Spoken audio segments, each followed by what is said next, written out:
Good morning, dear students. Now in today's lecture, we will explain mechanism of adsorption, that which are the important points which is useful in adsorption. So its mechanism we will explain in today's lecture. Just see.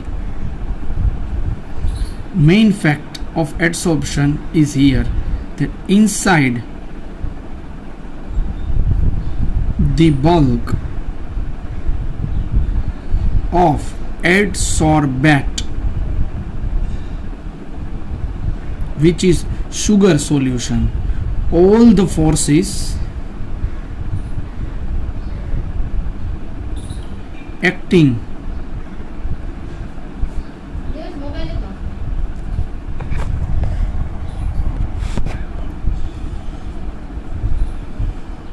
between the particles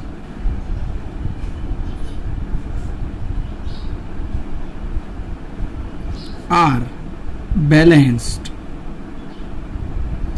dear students, हम सबको मालूम है sugar solution के inside में अगर हम देखेंगे तो इनसाइड में नीचे के एरिया में जो हमने ये डिस्क्राइब किया था, आपको यहाँ पर फिर से मैं बता देता हूँ, ये इनसाइड वाला एरिया है। इनसाइड वाला एरिया सभी तरीके से अपनी तरीके के ही पार्टिकल से घिरा हुआ है, इसीलिए उसका फोर्स है वो बैलेंस होगा।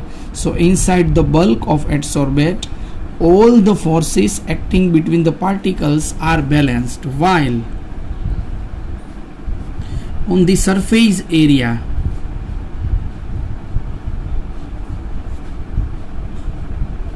it is unbalanced.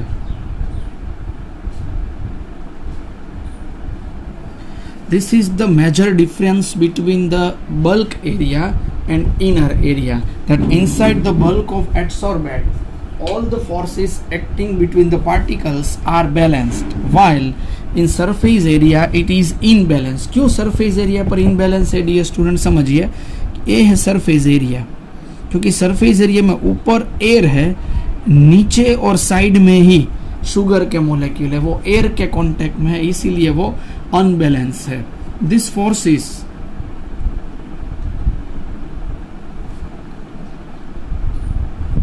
of surface area are responsible for adsorption. Now the second important point about the mechanism, important points we are discussing.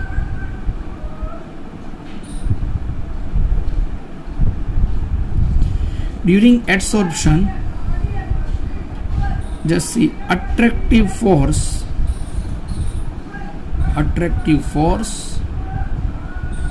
will decrease after the addition of adsorbent.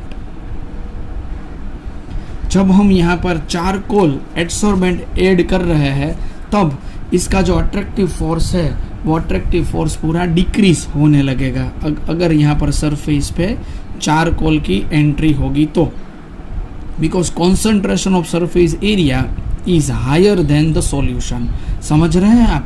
Inside the bulk attractive force is balanced, while in the surface area it is unbalanced. This force of surface is responsible for adsorption. Attractive force will decrease after the addition of adsorbent. वो decrease हो रहा है। दूसरा important point हम समझते हैं, देखिए, the energy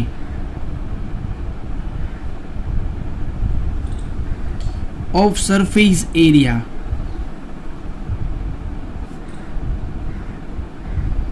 after adsorption, energy or heat after adsorption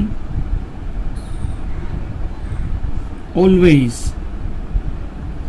exothermic. So this is the next important point, that the heat of surface area after absorption always negative value, that means exothermic heat, exothermic, that means delta H having always negative magnitude. Can you understand my point? जब हमारे पास sugar का solution है, अंदर की side सभी तरफ एक ही तरीके का फोर्स अप्लाई होता है, बट सरफेस एरिया पर फोर्स अनबैलेंस होता है. इसको हम चारकोल के कांटेक्ट में रखते हैं तो एडसॉर्प्शन होना शुरू होता है, तो अट्रैक्टिव फोर्स अब डिक्रीज होने लगता है ड्यू टू एडसॉर्बेंट, ये चारकोल की वजह से. और यहाँ पर हीट रिलीज हो रही है, हीट रिलीज है. अभी देखिए तो डेल्टा एच नेगेटिव है. अब दूसरी अब इम्पोर्टेंट बात अभी यहाँ पर मैं करता हूँ, there is a decrease in entropy also. Why? Delta S is equal to delta H by T. If the value of delta H is negative, then delta S is always negative. So delta S negative, delta H negative. This is the second important aspect of this question. Now we know that adsorption process is spontaneous process.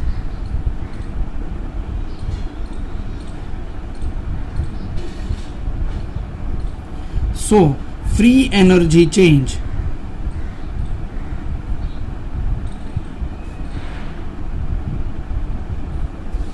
adsorption process is spontaneous process, so free energy change is negative.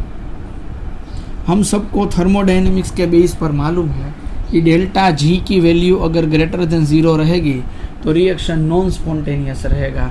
Delta G की value अगर negative रहेगी तो reaction spontaneous रहेगा. तो ये process spontaneously colour change की हो रही है, इसीलिए यहाँ पर डेल्टा जी की वैल्यू भी नेगेटिव ही रहेगी.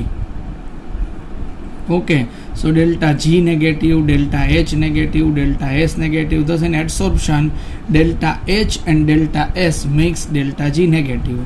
So delta H becomes less if, just see, we know that the equation delta G is equal to delta H minus T delta S. आप सबको ये थर्मोडायनेमिक्स का इक्वेशन मालूम होगा.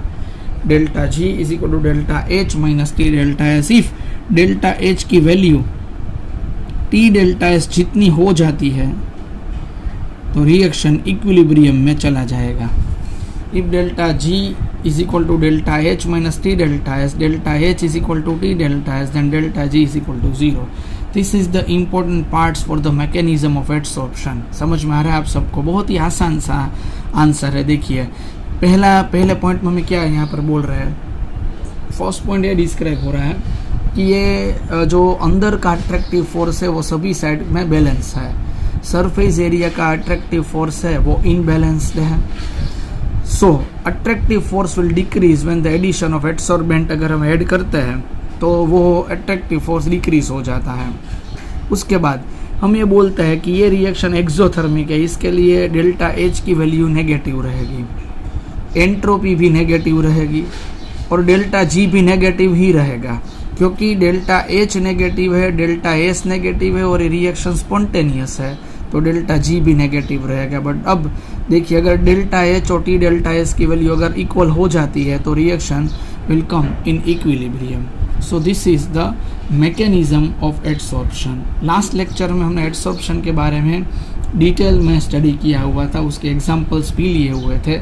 आज के लेक्चर में हम एडसॉर्प्शन की मैकेनिज्म वाला क्वेश्चन यहाँ पर क्लियर कर रहे हैं. ठीक है, सो ये हमारे पास है एडसॉर्प्शन की इम्पोर्टेंट इंफॉर्मेशंस. अभी मैं आपको एक और क्वेश्चन यहाँ पर समझाता हूँ. गिव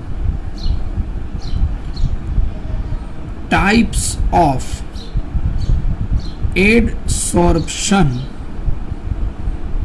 ऑफ गैसेस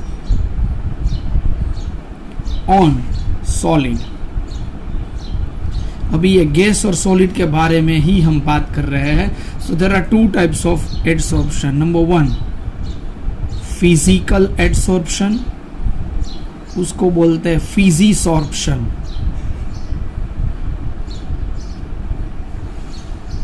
सेकेंड वाला है केमिकल एडसॉर्प्शन, उसको बोलते हैं